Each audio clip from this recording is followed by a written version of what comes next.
Steve Harvey destroyed a racist contestant who tried to humiliate him on his own show. And what happened next stunned millions. This wasn't a scripted moment or a planned confrontation. It was a real-time exposure of bigotry, meeting unwavering dignity. In seconds, Harvey didn't just shut down the attack. He dismantled the man completely with intelligence, composure, and a response so powerful it would be replayed across the internet for years. What makes this moment legendary isn't the aggression, it's the grace. This is the story of how one man's dignity became the most devastating weapon of all. Steve Harvey wasn't just a game show host. He was a phenomenon, a man who rose from nothing, sleeping in his car, performing in comedy clubs that smelled like stale beer and broken dreams, to becoming one of the most recognizable voices in America. By the time this moment happened, Harvey had built an empire that most people could only fantasize about. He hosted one of the biggest game shows on television, commanded millions of viewers every single day, and had become the kind of figure that transcended entertainment. He was trusted. He was relatable. He was powerful. The journey to that point had been anything but easy.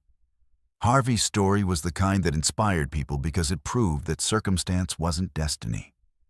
He didn't come from money. He didn't have connections. He didn't have a safety net or a silver spoon.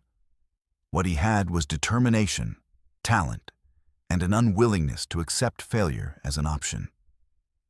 He worked comedy clubs for years, honing his craft, building his skills, learning how to read an audience and connect with people on a genuine level.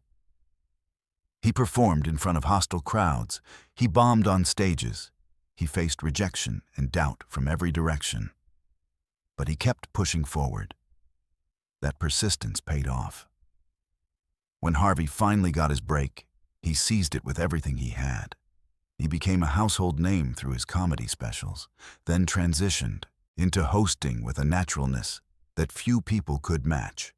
The game show became his domain, a place where his warmth, his humor, and his genuine interest in people created something that audiences craved. Night after night, millions of people tuned in specifically to see Steve Harvey do his thing. They weren't just watching a game show. They were experiencing connection. They were seeing someone who made them feel seen, heard, and valued. But power like that doesn't come without a price. Harvey's visibility made him a target. Not for everyone, but for a specific type of person. The kind who resents success, especially when that success comes from a black man who refused to be silenced or diminished. The entertainment industry had its share of jealousy, resentment, and hidden agendas. Over the years, Harvey had faced criticism, backlash, and attacks from various angles. Some came from those who disagreed with his politics or his views on social issues. Others came from competitors who felt threatened by his dominance in the hosting space. Still others came from people who felt threatened by his influence over millions of viewers, particularly younger audiences who saw him as more than just an entertainer. They saw him as a mentor, a voice of reason in a chaotic world, a man who represented something bigger than himself. The criticism ranged from the petty to the personal. Social media had given people a platform to voice their opinions, and not all of them were kind. Some attacked his appearance. Others questioned his authenticity. A few had even attempted to drag him into controversies or manufacture scandals around his name. But Harvey had weathered it all with a grace that most people couldn't muster. He didn't engage in the mudslinging. He didn't dignify every attack with a response. He simply continued being himself, continued doing his job at the highest level, and continued building his legacy one episode at a time. The thing about being untouchable is that it makes you a target. There's a psychological phenomenon that occurs when someone achieves a level of success and respect that seems almost unassailable.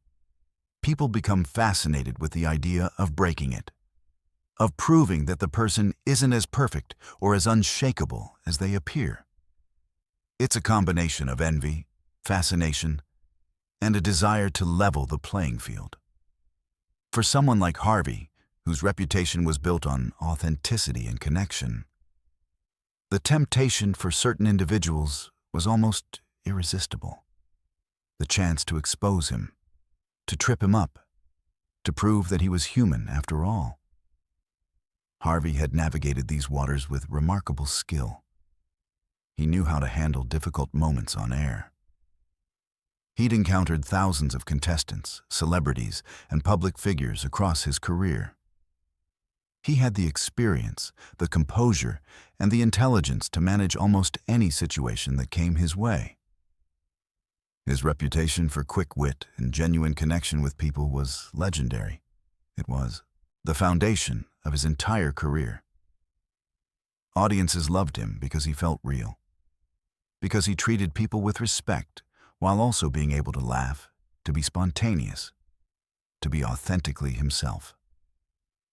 There was no filter, no corporate polish, just Steve Harvey being Steve Harvey. That authenticity was also his greatest vulnerability, though he didn't see it that way. The thing about being genuine is that it requires a level of openness. Harvey was willing to engage with people, to listen to them, to give them space to express themselves. He created an environment on his show where people felt comfortable, where they could be themselves. That's what made the show work. That's what made millions of people tune in every single day. They wanted to see real human moments, real reactions, real connection. Harvey delivered that consistently. But on this particular day, something different was about to walk through those studio doors.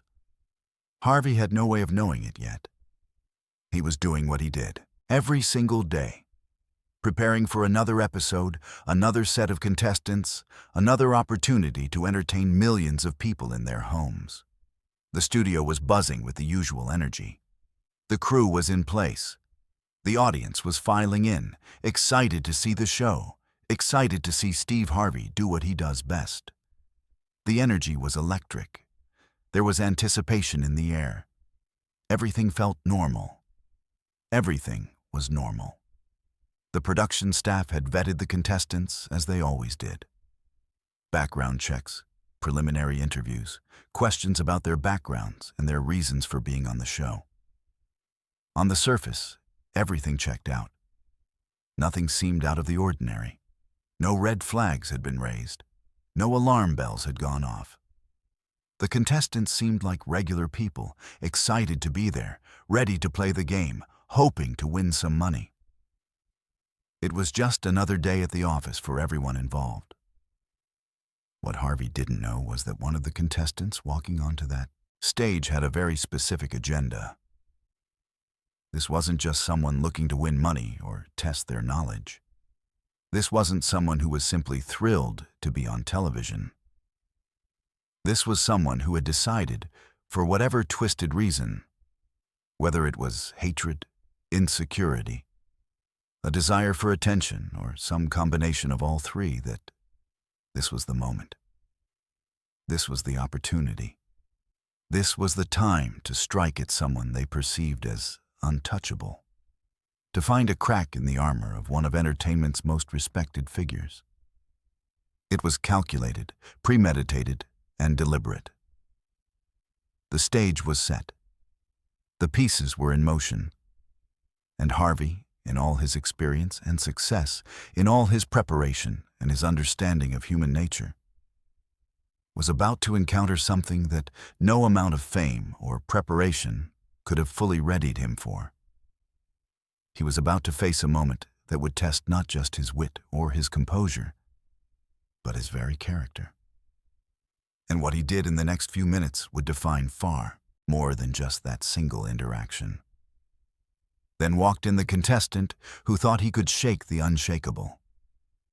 The contestant walked onto the stage like any other person would. There was nothing visibly different about him.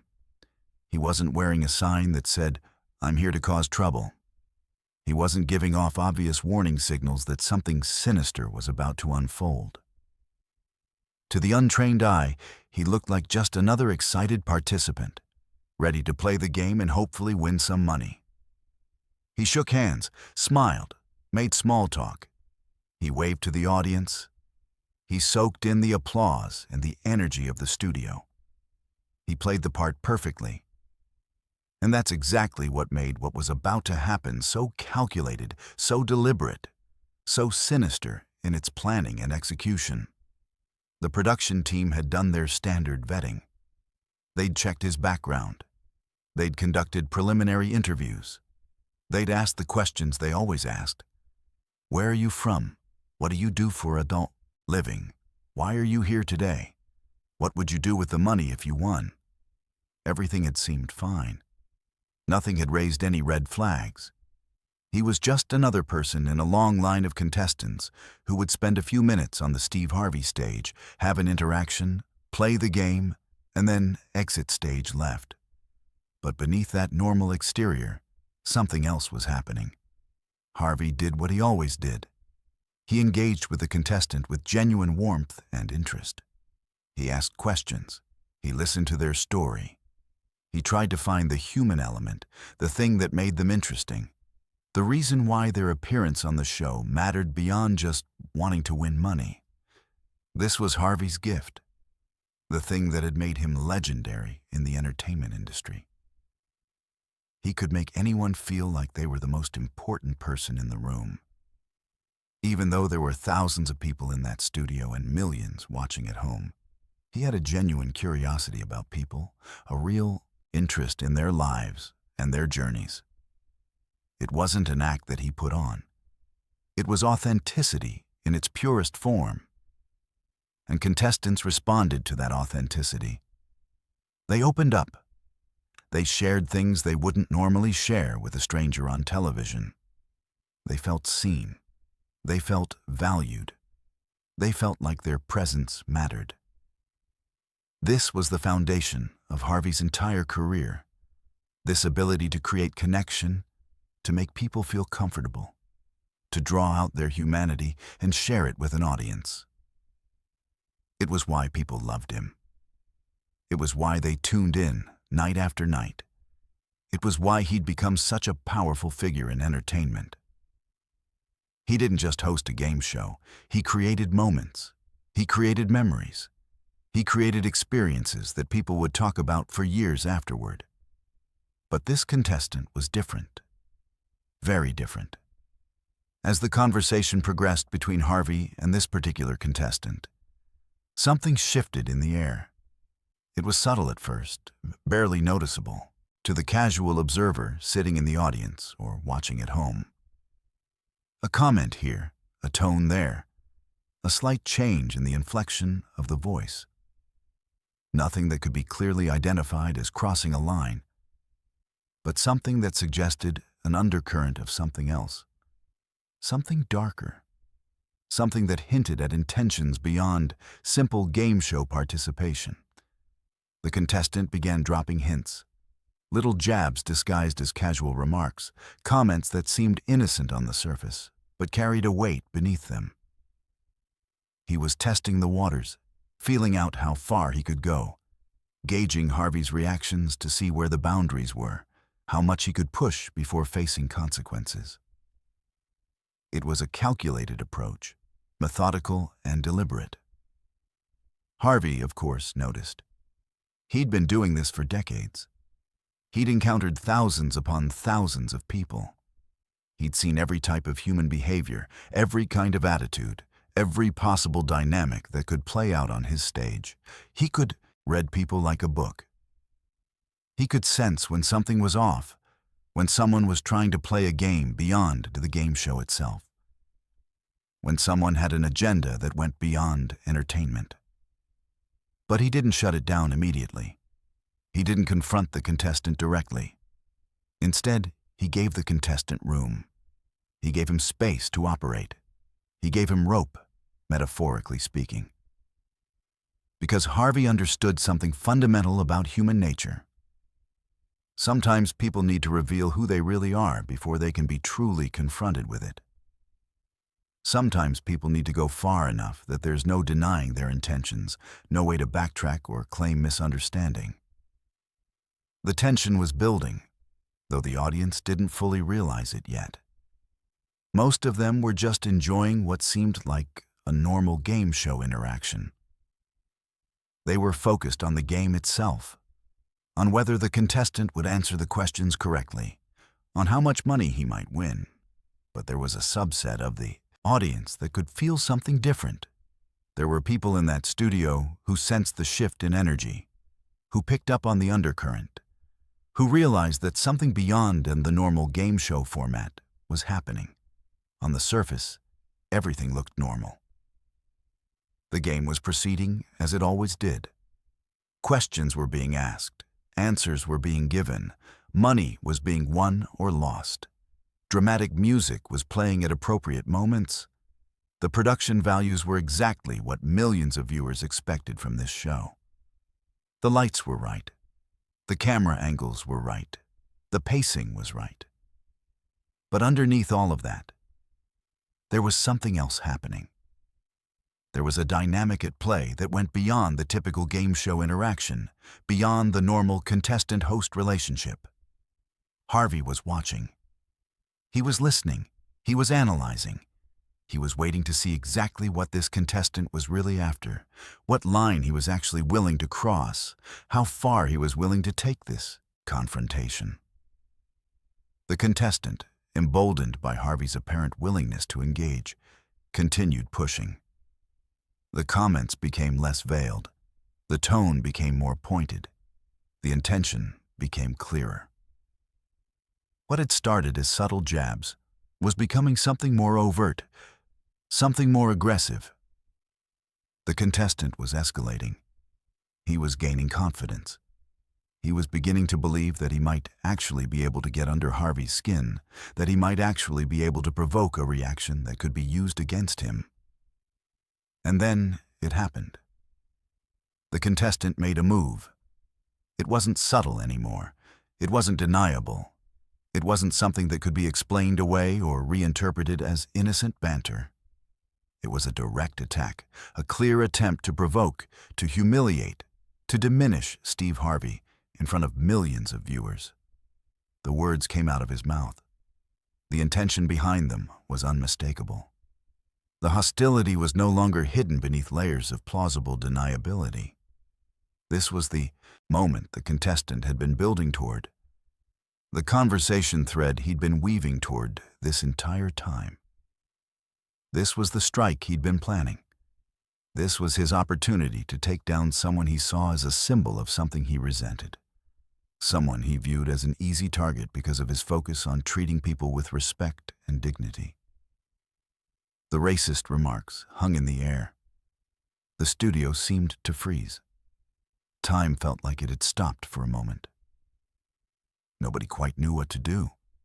Nobody quite knew how to process what had just been said on live television. The audience didn't know how to react. They'd come to see a game show, to be entertained, to be part of the energy and excitement of a live television production. And suddenly, they were witnessing something completely different. Something shocking. Something that violated the basic social contract of how people treat each other. The energy shifted instantly.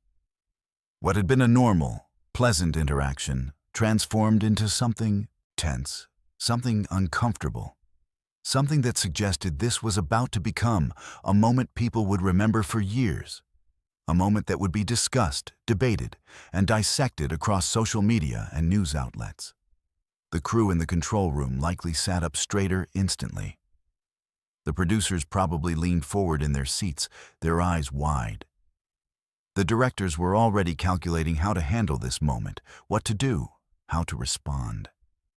Everyone in that production sensed that something significant, something historic, was happening in real time. This wasn't just an awkward moment. This wasn't just a contestant being rude. This was a direct attack on the character and dignity of one of television's most respected figures. But Harvey didn't react with anger. He didn't blow up. He didn't lose his composure and start yelling or becoming verbally abusive in return. He didn't give the contestant what he was looking for: a visceral, emotional reaction that would validate the attack. In fact, for just a moment, there was almost a stillness to him. A pause. A moment where he seemed to be processing exactly what had just happened and what it meant. Because Harvey understood something that the contestant didn't. He understood that how he responded in this moment would define not just the interaction, but the entire narrative that would follow. He understood that the world was watching. He understood that his response would either validate the contestant's attack or completely undermine it. The trap had been sprung. Or at least, that's what the contestant thought. He believed that he'd finally done it, that he'd finally gotten to Steve Harvey, that he'd finally found the thing that would break through Harvey's calm exterior and reveal anger underneath. He thought he'd won. He thought the moment was his. What he didn't understand was that in trying to set a trap for Steve Harvey, he'd actually walked directly into one himself. What he didn't comprehend was that Harvey wasn't just a quick-witted entertainer who could throw out funny one-liners. Harvey was intelligent. He was articulate.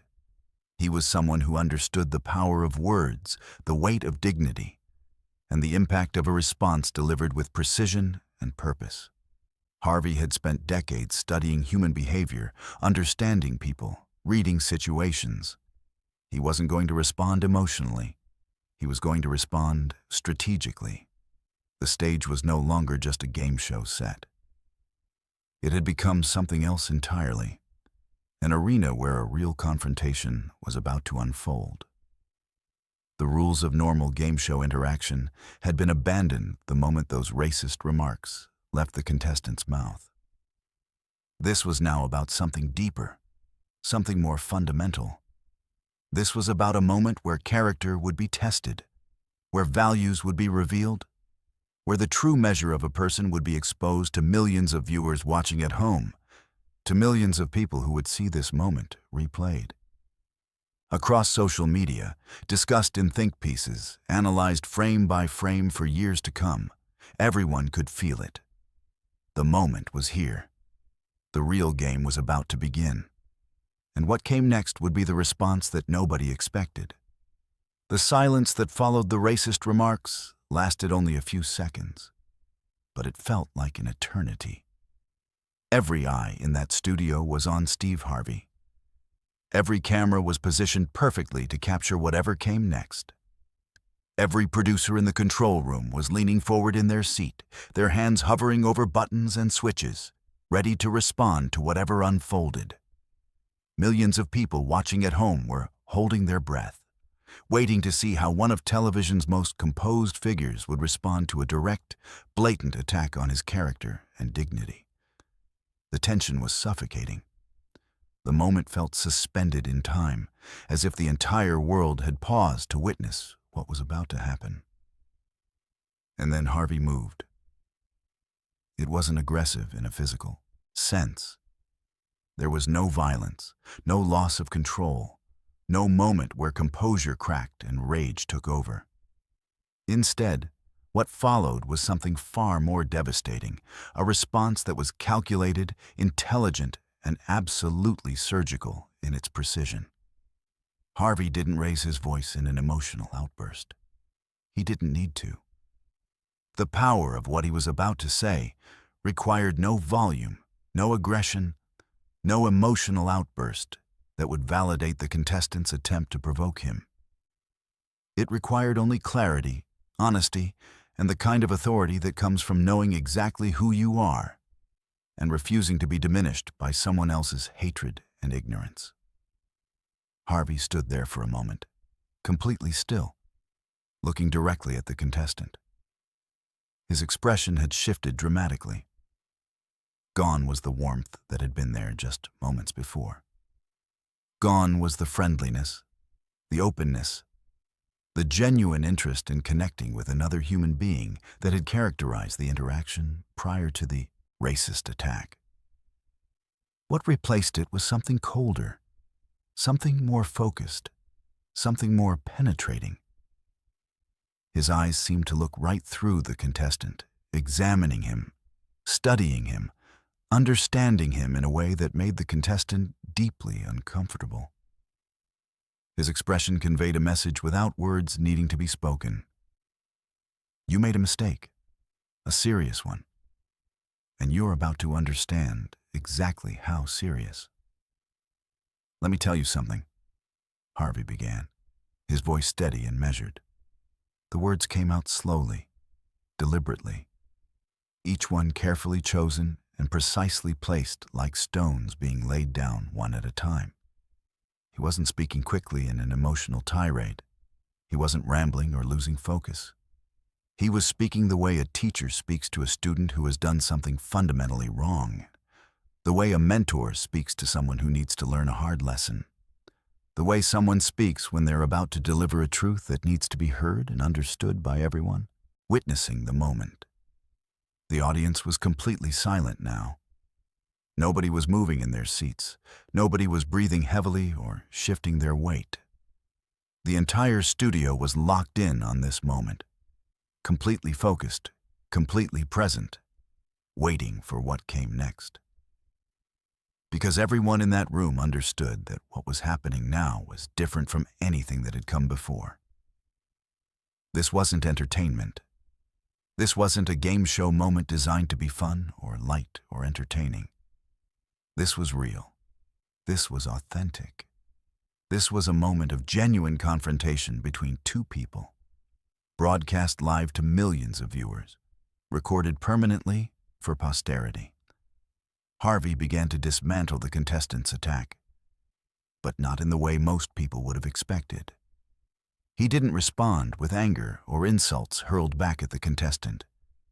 He didn't lower himself to the contestant's level by matching hatred with hatred. He didn't lose his composure and become the villain in this story. Instead, he responded with intelligence and clarity. He responded with the understanding of someone who had spent decades navigating complex human dynamics. He pointed out the absurdity of the attack. He highlighted the contradiction in the contestant's behavior. A person who came to a game show supposedly to have fun and win money, who instead chose to attack the host and reveal his own racism to the entire world.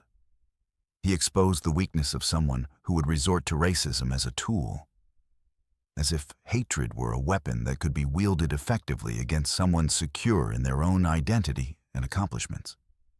You think you're going to come onto my stage, on my show, in front of millions of people, and disrespect me like that?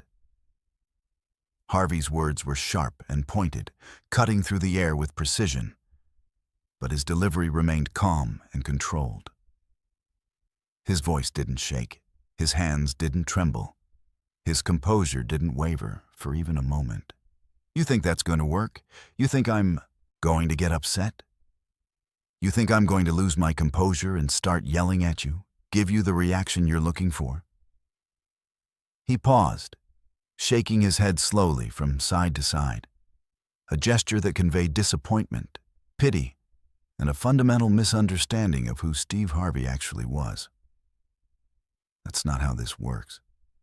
That's not who I am. Harvey continued, his words becoming more pointed, more direct, more incisive.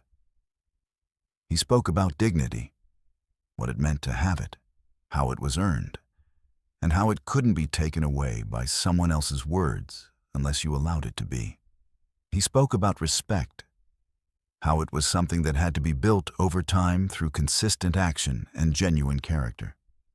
He spoke about the fact that he had spent his entire life, from the days of sleeping in his car and performing in comedy clubs to his current position as one of television's most trusted figures, building something real, building something meaningful, and he wasn't going to let someone who was clearly struggling with their own issues and insecurities, take that away from him with a few racist remarks.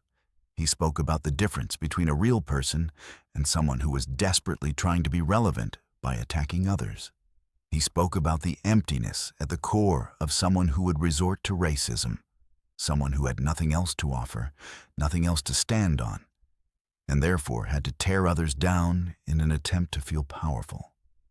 It was a dissection of character, delivered with the precision of a surgeon and the wisdom of someone who had truly lived and truly learned. But what made Harvey's response truly devastating wasn't just what he said.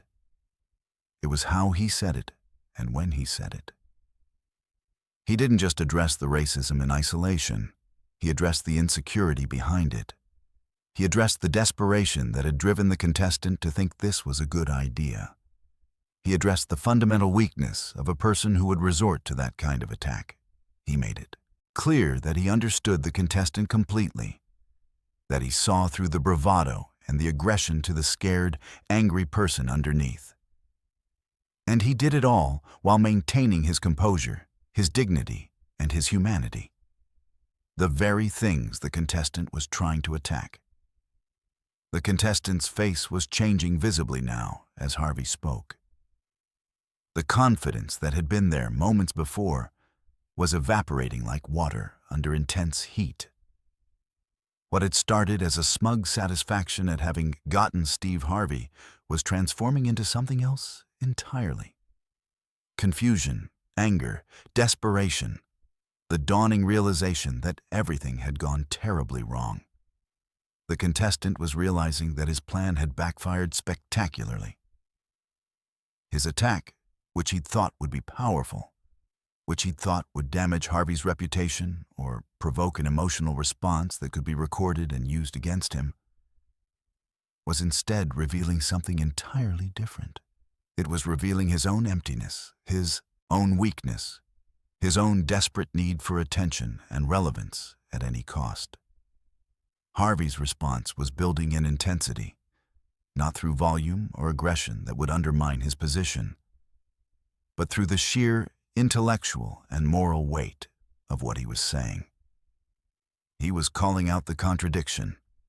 He was exposing the hypocrisy. He was making it crystal clear to everyone watching, the studio audience, the millions at home, the social media users who would soon be discussing this moment, that this wasn't about him being destroyed by the contestant. It was about the contestant destroying himself through his own actions, revealing his own character, and creating a permanent record of his own racism and hatred. "You came on this show thinking you were going to do something," Harvey said, his eyes never leaving the contestant's face, maintaining that piercing eye contact that conveyed complete confidence and absolute certainty. "You thought you had a plan. You thought you'd figured it out. You thought you'd found the thing that would work, the thing that would get under my skin, the thing that would make Steve Harvey lose his cool." He paused, letting the weight of the moment settle over the entire studio like a blanket. The silence was deafening. "But here's what you didn't understand. I'm not the one who's going to be remembered for this moment. You are. This is your legacy now. This is what people are going to remember about you." The words hit like a hammer, because Harvey had just articulated something that the contestant hadn't fully considered in his moment of aggressive confidence. In trying to attack Steve Harvey, the contestant had actually created a permanent record of his own racism, his own hatred, his own smallness as a human being. That moment was going to be replayed. It was going to be discussed in news articles and social media posts. It was going to be analyzed and debated. It was going to define him, not Harvey. The contestant had given the world a clear window into his character, and what they saw was deeply troubling. The studio audience was beginning to react now, their collective response growing more vocal and more visible. Some people were nodding in agreement with Harvey's words, validating his perspective. Some people were expressing their disapproval of the contestant through their body language, their expressions, the way they turned away from him or shook their heads. The energy in the room had completely shifted. What had been a moment of potential triumph for the contestant had become a moment of exposure, a moment where his true character was revealed to everyone watching in the studio and at home. The tables had turned completely. Harvey continued. But now his words were taking on a different quality, a different purpose. He wasn't just responding to the attack anymore, defending himself or proving his worth. He was delivering a lesson. He was teaching the audience, the contestant, and everyone watching at home something fundamental about character, about dignity, about the difference between a person of integrity and someone who would resort to hatred and racism to try to feel powerful. He was demonstrating, in real time, what true strength looked like. Not aggression, not retaliation, not matching hatred with hatred, but standing firm in your own convictions and values while refusing to be pulled down to someone else's level. "I've built my career on respect," Harvey said, his voice steady and clear, each word resonating through the studio with the weight of truth. "I've built my life on treating people with dignity, even when they don't deserve it. I've spent decades connecting with people, understanding people, seeing the humanity in people even when they're at their worst. And I'm not going to let someone like you change that. I'm not going to let your hatred, your racism, your ignorance become part of my story." He paused, letting that sink in. "Because that's not who I am, that's who you are." The contrast was stark and impossible to miss.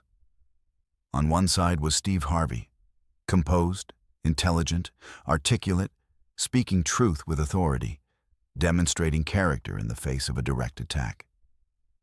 On the other side was a contestant who had thought he could attack a legend and come out on top, only to discover that he'd made the worst mistake of his life. He'd exposed himself completely. He'd revealed his own emptiness and hatred to the world. And there was no coming back from that. Harvey's response wasn't just a come-down or a witty retort designed to get a laugh from the audience. It was a complete and total dismantling of the contestant's credibility, his character, and his attempt to diminish someone far greater than himself. But it was done with such precision, such intelligence, such calm authority, that it transcended the typical burn or roast that people exchange on social media or in casual conversation. This was something more profound. This was a moment where character was on display, where integrity was being demonstrated in real time, where the fundamental difference between a person of substance and a person of emptiness became crystal clear to everyone witnessing it. The explosion wasn't violent. It wasn't aggressive in any physical sense. There was no loss of control, no moment of rage that would undermine Harvey's position or validate the contestant's attack. But it was absolutely devastating in its effectiveness.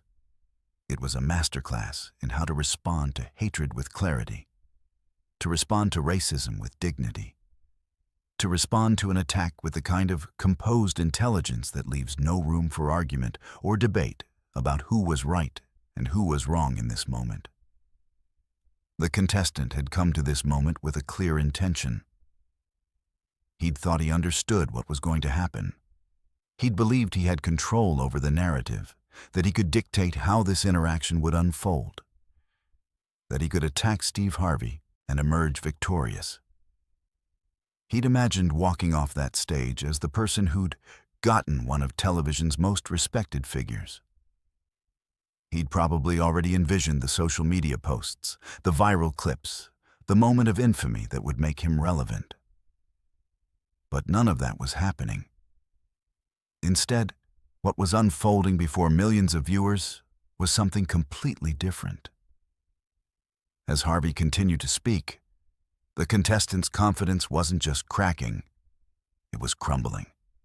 The walls he'd built around himself, the armor of aggression and racist hatred he'd wrapped himself in as a shield, was being systematically dismantled by words, by truth, by the sheer intellectual and moral clarity of someone who refused to be diminished by his attack.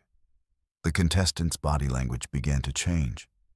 His posture, which had been aggressive and forward-leaning moments before, started to collapse inward. His shoulders rounded, his chest caved slightly. His hands, which had been gesturing with confident aggression, now hung at his sides, with no place to go, no action to take, no way to regain the upper hand. The audience could see it happening in real time. They could watch the moment of the contestant's unraveling. It was visible, tangible, unmistakable. This wasn't a subtle shift. This was a complete psychological collapse happening right in front of them, broadcast live to millions of people watching at home. The person who had walked onto this stage with such confidence, who had thought he'd figured out the perfect way to attack the host, was now realizing that he'd made a catastrophic error in judgment. Harvey's words continued to land with precision. But Harvey wasn't just speaking to the contestant anymore. He was speaking to the audience. He was speaking to everyone watching at home. He was articulating something that went beyond this single moment, beyond this single interaction. He was speaking about values, about character, about what it means to be a human being, of integrity in a world where hatred and racism still exist. "You know what the real problem is?" Harvey said, his voice maintaining that same calm, controlled tone. "You came here thinking you were powerful. You came here thinking that by attacking me, by using racist language, by trying to humiliate me, you were somehow demonstrating strength. But you were actually demonstrating the opposite." He paused, letting the weight of that statement settle. "You were demonstrating weakness. You were demonstrating that you have nothing else to offer. You were demonstrating that the only way you know how to feel powerful is to tear other people down." The contestant was struggling now. It was visible in his face, in his expression, in the way his jaw clenched and unclenched. He was trying to maintain some semblance of composure, trying to hold on to some fragment of the confidence he'd felt minutes before. But it was slipping away from him like sand through his fingers. He had no comeback. He had no witty retort. He had no defense that could stand against what Harvey was saying, because it was all true. "And here's the thing," Harvey continued, his eyes still fixed on the contestant, never breaking that eye contact that conveyed complete dominance. "Your racism, your hatred, that's not about me. It's about you. It's about something that's broken inside of you. It's about fear. It's about insecurity. It's about the fact that you look at someone like me, someone who's built something real, someone who's earned respect through hard work and integrity. And instead of inspiring you, instead of making you want to be better, it threatens you. So you lash out. You attack. You try to tear down because you don't have the character, the strength, or the intelligence to build anything up." The words were cutting through the contestant like a knife. Each statement was exposing another layer of his psychological motivation. Harvey was forcing the contestant to see himself clearly, to understand that his attack wasn't about Harvey at all.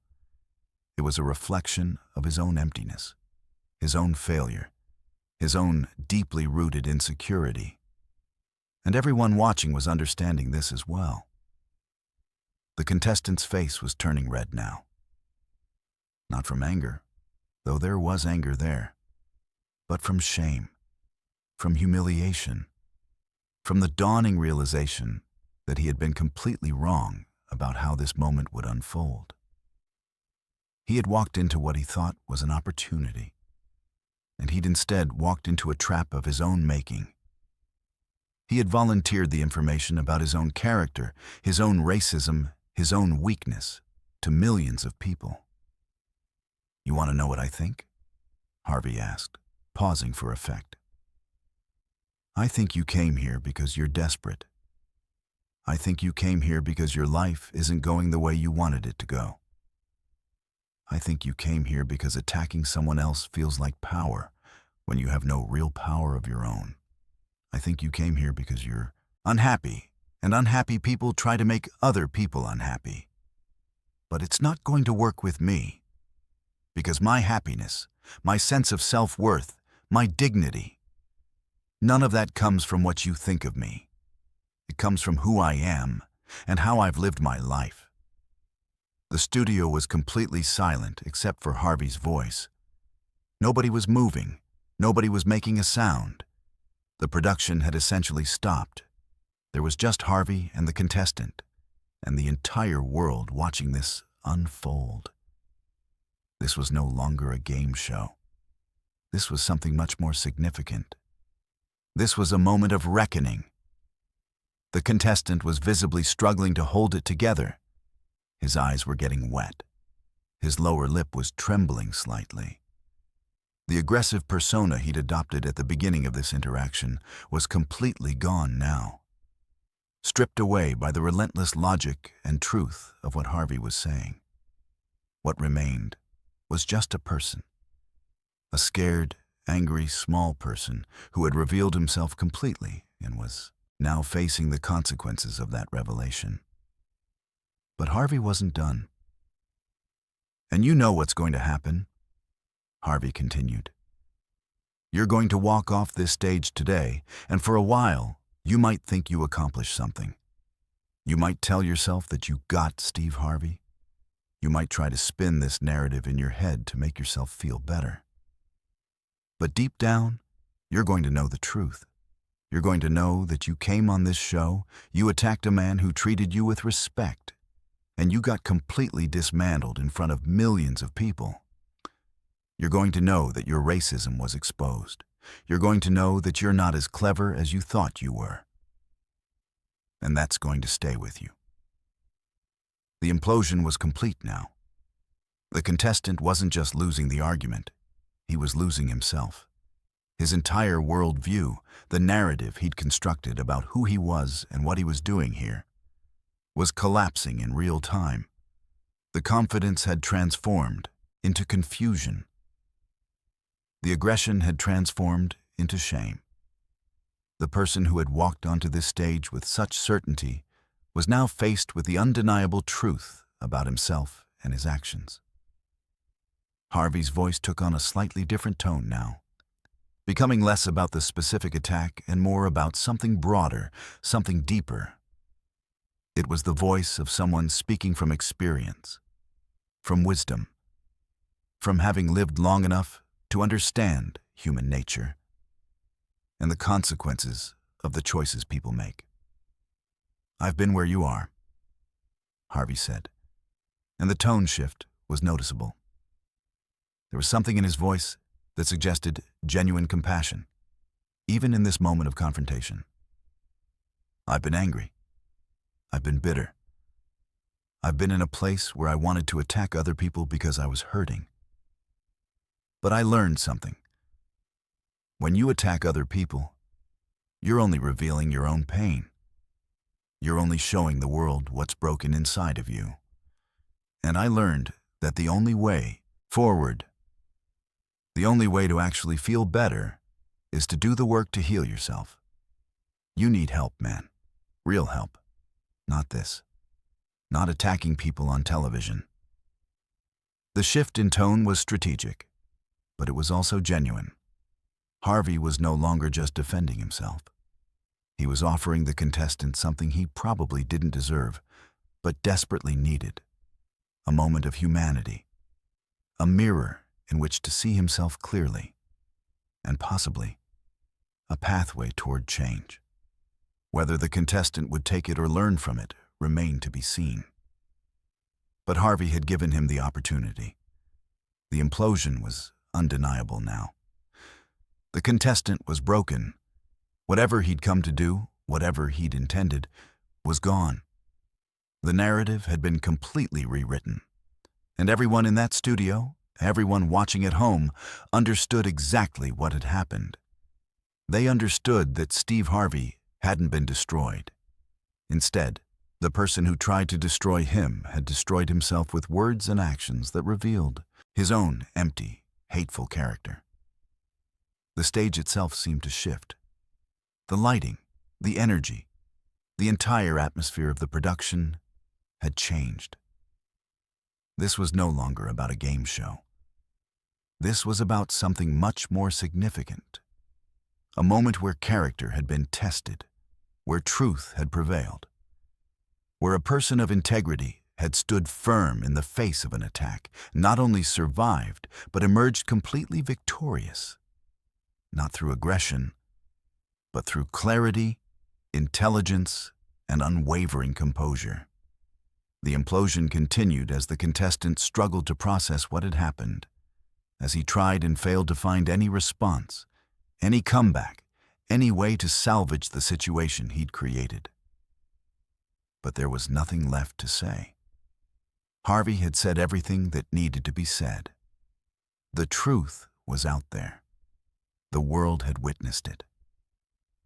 And now came the moment where the contestant would have to face the consequences of his actions.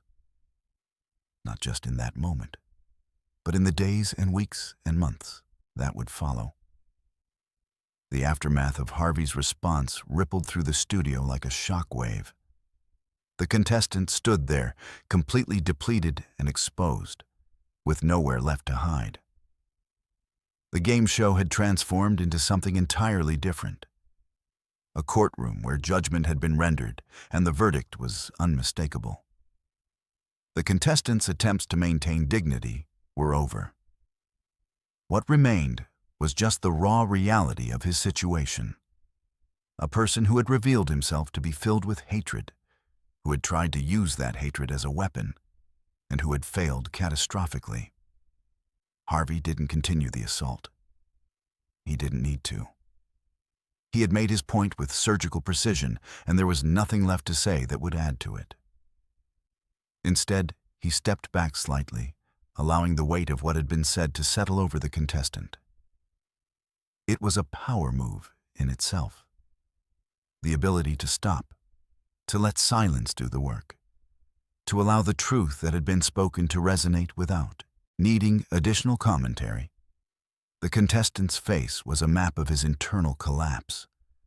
His eyes, which had been filled with aggressive confidence moments before, were now filled with something else entirely. Confusion, shame, the dawning realization that he had made a terrible, irrevocable mistake. The racist remarks that had seemed so powerful in his mind had instead become a permanent record of his own ugliness, his own hatred, his own complete failure. What made this moment so significant was the contrast between what the contestant had expected and what had actually happened. He had come prepared for a confrontation, but he hadn't come prepared for this. For a response that was so intelligent, so articulate, so completely devastating in its use of truth and logic. He had expected Harvey to either ignore the attack or respond with anger. Instead, Harvey had responded with clarity and composure that left no room for argument, no space for reinterpretation, no way for the contestant to claim anything other than complete and total failure. The studio audience was visibly reacting now. Some people were nodding, validating Harvey's words. Others were expressing their disapproval of the contestant through gestures and expressions. The energy had completely flipped. What had seemed like a potential moment of triumph for the contestant had become a moment of profound humiliation and exposure. The contestant began to realize that there was nowhere to go. He couldn't attack Harvey further because he'd already revealed all his ammunition and it had proven ineffective. He couldn't defend himself because there was no defense against the truth. He couldn't walk off the stage in triumph because the entire world had just watched him be completely dismantled. He was trapped in the consequences of his own choices, with nothing left but to face what he had done. Harvey, for his part, was demonstrating something profound. He was showing the world what it looked like to be completely secure in your own identity, completely confident in your own character, and completely unwilling to be diminished by someone else's hatred. He wasn't bragging about his accomplishments or trying to prove his worth.